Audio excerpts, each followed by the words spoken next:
সুদের ভয়াবহতা নিয়ে কিছু বলুন। ভাই, সুদের ভয়াবহতা কি বলবো? শুধু একটা কথা বললেই যথেষ্ট। আল্লাহর জমিনে যত হারাম আছে, যত হারাম, কুকুরের গোশত খাওয়া হালাল না হারাম? শুকরের গোশত, মদ, মরা পশু সব হারাম না? যত হারামের তালিকা আছে এর মধ্যে সবচেয়ে ডেঞ্জারাস এবং ভয়াবহ হারাম এটা হলো সুদ। এত মারাত্মক হারাম, এটা আবার বোঝা যায় না। সুদ করলে যদি 1 কেজি আপনার কুকুরের গোশত অথবা শুকুরের গোশত রান্না করে ভুনা করে দিয়ে আসেন, সুদখোর বলবে নাউজুবিল্লাহ নাউজুবিল্লাহ। এটা কি খাওয়া যায়? আমি মুসলমান না, কিন্তু উনি কি খাচ্ছেন? সুদ খাচ্ছেন। অনেক গ্রামে মানুষ এরকম সুদে লোন নেয়, সুদে বিভিন্ন কারবার করে, এনজিওর কাছ থেকে, অমুকের কাছ থেকে, তমুকের কাছ থেকে সুদে টাকা নেয়। আছে না নাই?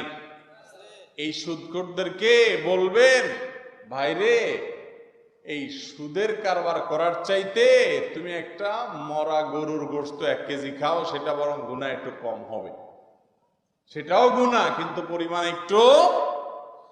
অন্য কোন হারাম খেলে আল্লাহ তাআলা এত ভয়াবহ কথা বলেন নাই। আল্লাহ বলেছেন ফাআযানু বিহারবিম মিনাল্লাহি ওয়া রাসূলি, যারা সুদ খাবে, সুদের কারবার করবে, সুদের সাথে জড়াবে, তারা যেন আল্লাহ এবং তার রাসূলের সঙ্গে লড়াইয়ের জন্য প্রস্তুত হয়। আল্লাহ এবং তার রাসূলের সাথে লড়াই করবেন। ভাইরা আমার, ভয়াবহ বার্তা এটি।